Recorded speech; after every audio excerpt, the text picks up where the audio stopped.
भरतपुर में सामने आए एक मामले ने पूरे देश को हिलाकर रख दिया। लंबे समय से यहां एक ऐसा रैकेट चल रहा था जो गरीब लोगों और दलितों को रुपए, पैसों, दवाइयों का लालच देकर धर्म परिवर्तन करवाता था। नमस्कार, आप देख रहे हैं पंचतंत्र, आपके साथ मैं हूं स्वप्निल।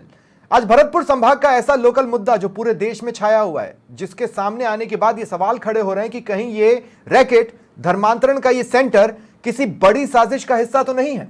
मामला गंभीर है, एसआईटी इसकी जांच कर रही है और आज इसी पर चर्चा करेंगे। मेरे साथ मेरे सहयोगी दीपक लवानिया जुड़ रहे हैं, साथ ही विहिप से विश्व हिंदू परिषद के जिलाध्यक्ष हैं लाखन सिंह पहलवान, वो जुड़ रहे हैं। जिला संयोजक हैं बजरंग दल के शुभम सैथरा और उत्तम शर्मा वकील हैं। आप सभी का स्वागत है समाचार प्लस पर। दीपक, सबसे पहले मैं चाहता हूं कि एक बार ना शॉर्ट में आप बीते 4-5 दिनों में जो कुछ भी हुआ है वो सबको बता दें।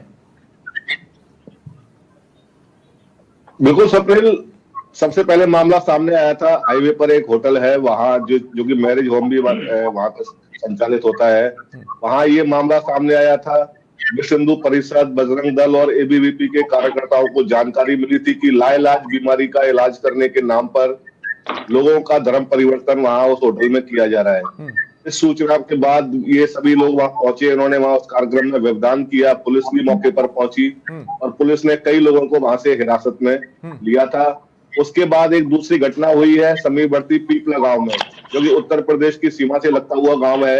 वहां भी इसी तरह का कार्यक्रम चल रहा था, जहां विश्व हिंदू परिषद के जिलाध्यक्ष लाखन सिंह पहलवान और उनकी टीम के सदस्य हैं वो वहां पहुंचे थे। उन्होंने विरोध किया था, पुलिस भी पहुंची थी। पुलिस ने वहां भी कुछ लोगों को हिरासत में लिया था। पूरे मामले की पुलिस द्वारा जांच की जा रही है। इसमें एक एसआईटी टीम का भी गठन किया गया है।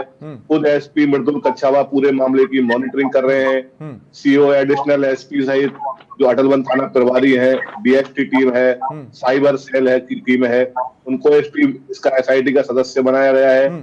फिलहाल अभी कोई पुलिस इस मामले में पूरा खुलासा नहीं किया है, लेकिन एसपी मृदुल कच्छावा ने ये कहा है कि जल्दी ही पूरे मामले का खुलासा किया जाएगा। पूछताछ में कुछ अहम तथ्य भी सामने आए हैं।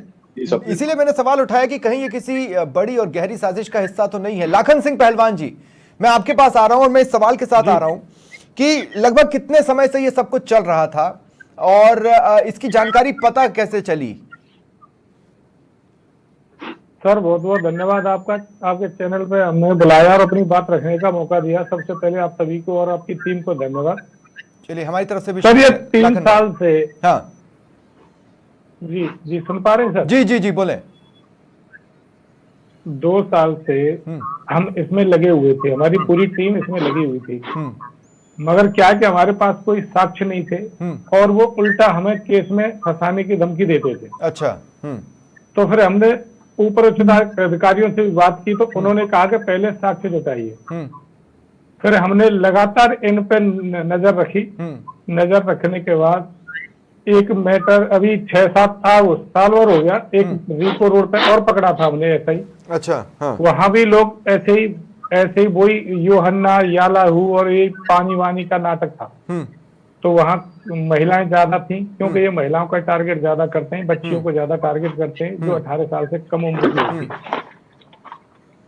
हमने वहां जाकर हमने बात की तो वो हाथापाई पर उतारू हो गए और जो इनके जो गार्जियंस होते हैं, जो इनके दलाल होते हैं, जो धर्म परिवर्तन कराते हैं, उनका बड़ा भूमिका रहती है, बड़े हाथापाई पे उतर आते हैं। तो तब तो हम शांत रहे। जैसे ही हमें अब इसका ये 2-4 दिन पहले जो बात हुई है, सोना रवेली में हाईवे पे एक सोना रवेली होटल है, जैसे ही हमें पता चला तो हम पूरी टीम के साथ वहां पहुंचे।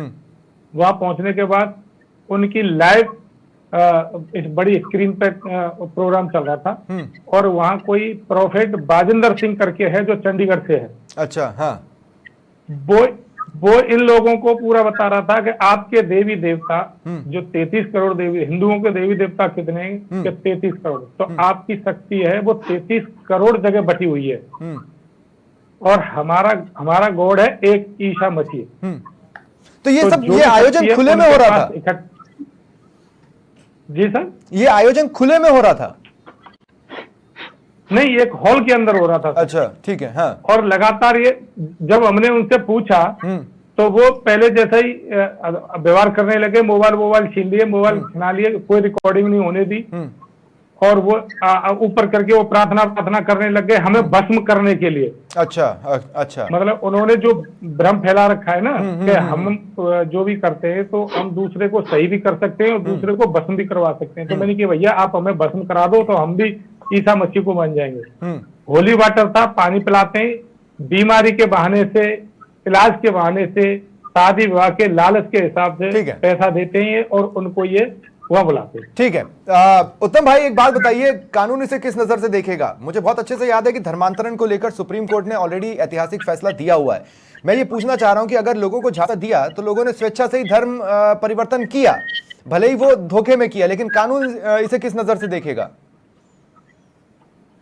कानून की सीधी मान्यता जो अश्वनी उपाध्याय जी वकील साहब हैं, सुप्रीम कोर्ट में एक याचिका की हुई है धर्मांतरण पर रोक अवैध रूप से हो रहे हैं लगाने के लिए। तो जिस पर सुनवाई करते हुए सुप्रीम कोर्ट ने नवंबर 2023 में कहा कि यदि कोई स्वतंत्र धार्मिक स्वतंत्रता है, कोई अपनी मर्जी से धर्म परिवर्तन कर सकता है, परंतु किसी को दबाव में लेके प्रलोभन देकर वो जाना उचित नहीं है। विदित हो कि पहले भी कई राज्यों में पहले से ही धर्मांतरण विरोधी कानून बने हुए हैं। उड़ीसा में सबसे पहले 1967 में बना था। उसके बाद में कई राज्यों में, उत्तर प्रदेश, मध्य प्रदेश, अरुणाचल प्रदेश, हरियाणा, झारखंड, कई राज्यों में कानून बन गए। तो इन कानूनों के बनने के बाद में ही सुधार हो सकता है।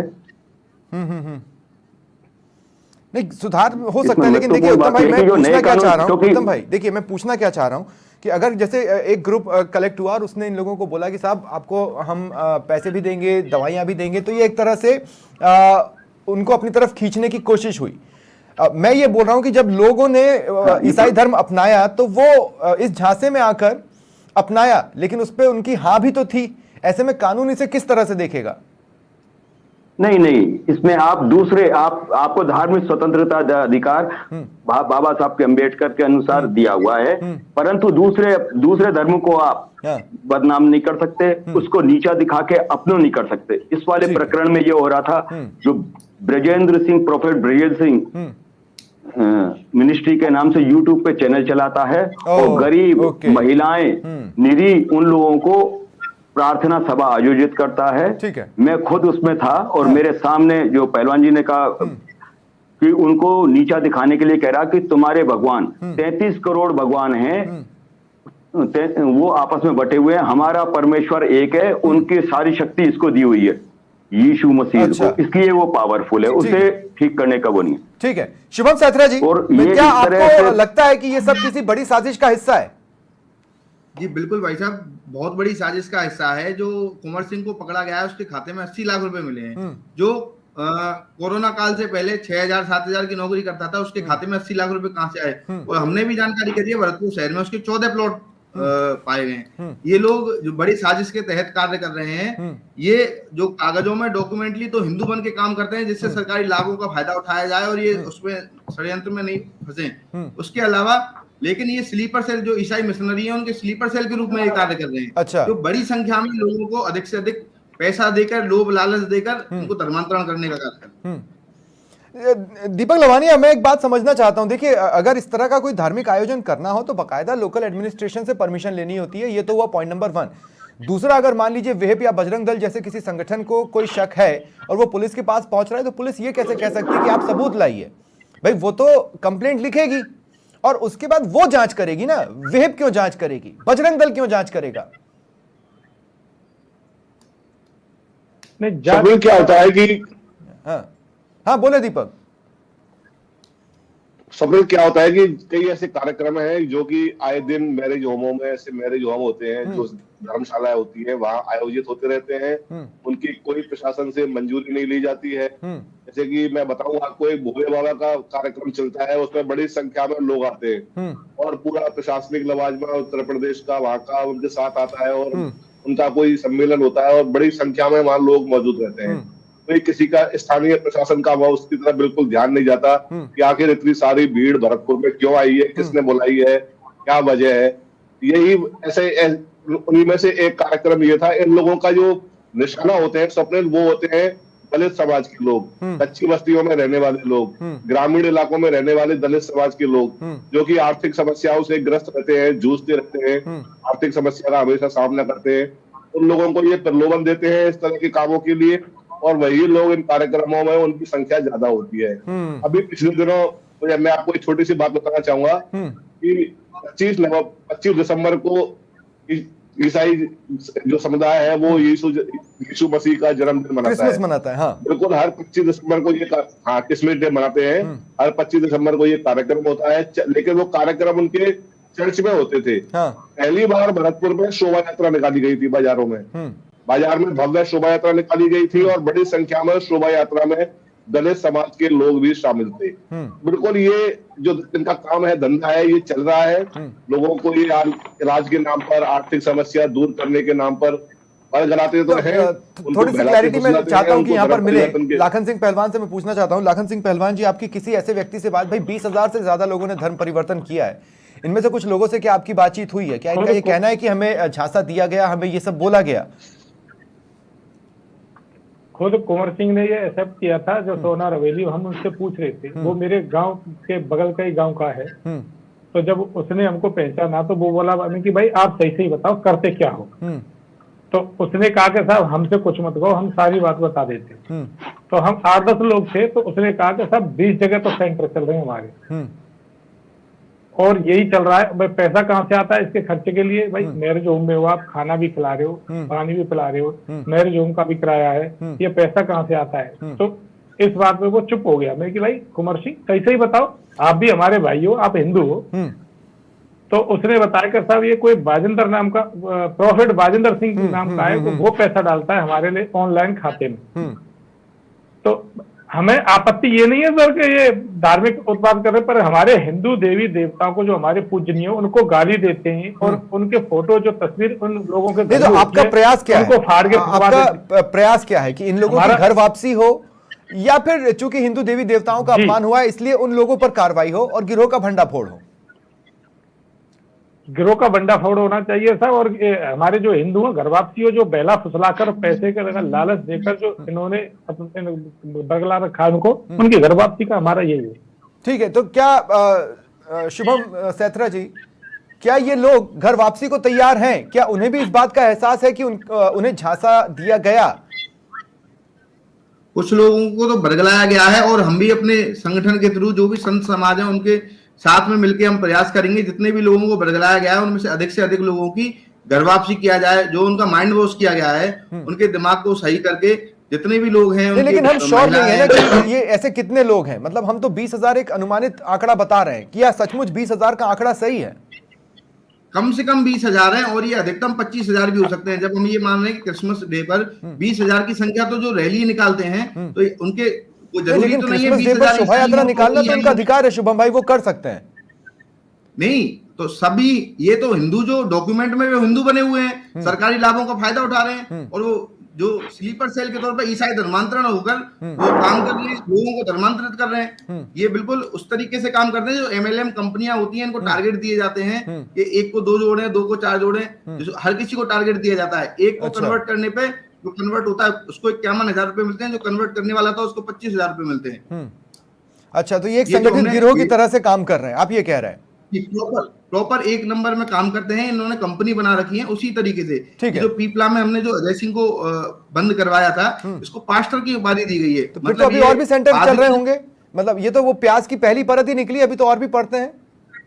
भरतपुर में कम से कम 25 जगह पे चल रहे हैं। अच्छा। और कई जगह बड़ी बड़ी चर्चों का निर्माण हो चुका है। इतना पैसा आ कहां से रहा है, ये सोचने का विषय है, और इसकी जांच का विषय बहुत जरूरी है। प्रशासन भी दबाव में इनके में काम करता है। हमने 10 बजे बंद किया रात। अब तक तो हमने सुनते थे कि आतंकवादियों के लिए ही रात को 12 बजे कोर्ट खुलती है, लेकिन जो ईसाई धर्मांतरण है, इनके लिए रात को 11 बजे SDM को बैठा लिया और उसको जमानत का प्रयास किया। हमारे कार्यकर्ताओं को सूचना मिली, हम रात को 11 साढ़े 11 बजे वहां पहुंचे, हमने विरोध किया। जो सर्टिफिकेट इन्हें दिए जाते थे, उत्तम शर्मा जी मैं आपके पास आ रहा हूं, ये जो सर्टिफिकेट इन लोगों को दिए जाते थे उसकी वैलिडिटी क्या है, ये तो हुआ सवाल नंबर 1। दूसरा, जैसे हमने यूपी में देखा कि स्टेट का एक स्वतंत्र धर्म परिवर्तन पर कानून आया, राजस्थान में क्या ऐसा कोई स्वतंत्र कानून है जो इस तरह के मामलों पर लगे? पहली बात, आपने सर्टिफिकेट की बात करी, मैं इस बारे में बता दूं। मैंने विजेंद्र सिंह से वहां पे मैरिज होम में पहुंचा था, जानकारी की। जब उसके पास में बाइबल की किताबें थी और इस तरह की स्थिति थी, उसने बताया कि आप मुझे रोकना है तो यूपी में रोक के बताओ, यूट्यूब पे हम सब काम कर रहे हैं, पूरे देश में हमारा प्रचार हो रहा है। इसमें हम इस तरह के सेंटर बना चुके हैं। मैं अपना बंद कर दूंगा, यहां से नहीं चलाऊंगा, लेकिन आप भरतपुर में 20 सेंटर और चल रहे हैं, उनको बताएं। सर्टिफिकेट वाली बात तो यह है कि गरीब महिलाओं, खासतौर से उस जगह पर 90% महिलाएं नहीं, थी। पर ये जो सर्टिफिकेट है ये कोई सरकारी डॉक्यूमेंट नहीं है ना, मतलब ये सिर्फ ऐसे ही जैसे रैंडम कोई स्कूल वाले अपना सर्टिफिकेट बना लेते हैं बच्चों को पार्टिसिपेशन का देने के लिए, उसी टाइप का है ना? बहुत टेक्निकल बात पकड़ी। इसी बात पे हमने अध्ययन भी किया था। ये धीरे धीरे उनका माइंड सेट करके चंडीगढ़ ले जाते थे, वहां पे इनको क्रिश्चियन धर्म ज्वाइन कराते थे और ये वाला सर्टिफिकेट दे दिया। सर्टिफिकेट ज्वाइन करने के बाद में नियम यह है कि प्रशासन से कहकर अपना, यदि एससी के जाति के हैं, एसटी के हैं या किसी भी हिंदू धर्म है, उसको हटाएं और उस धर्म में अपना करवाएं। तो ऐसा कोई ऑफिशियल डॉक्यूमेंट उनके पास नहीं है, ये सिर्फ इसी सर्टिफिकेट से काम चल रहा है। वो सर्टिफिकेट दे देते हैं, यहाँ पे बच के रहते हैं, वो दोनों फायदे लेते हैं। वहां पे तो गरीबी, ये सारे गरीब लोग हैं जिनका माइंड सेट कर इस तरह से किया जाता है। वो ब्रजेंद्र सिंह ने इस तरह से, आप ये देखिए, एक चर्च का वो आदमी है, भरतपुर में करीब 25 जगह पे इसने आदमी बना रखे। एक उसने कार्ड अपने एजेंटों को दिया हुआ है। मैं नहीं समझ पा रहा हूं, मैं अभी भी नहीं समझ पा रहा हूं। शुभम, मेरा सवाल आपसे है। शुभम, मुझे थोड़ा सा समझाने की कोशिश कीजिए। इतना बड़ा गोरख धंधा किसी की निगाह में ना आए, ये कैसे हो सकता है? सर, अभी कांग्रेस की सरकार थी पिछले 6 महीने पहले, तो उनकी निगाह में वो तो इस बात पर ध्यान ही देते थे, इनको बढ़ावा दिया जाता है। जो भी प्रशासन है, प्रशासन भी इनकी पूरी तरीके से मदद करता है, क्योंकि ये सिस्टम पैसे के लेन देन, इसमें बहुत बड़ा पैसे का लेन देन शामिल रहता है, जिससे सबको ये पेट भर के रखते हैं, कोई भी विरोध ना कर सके, प्रदर्शन ना कर सके।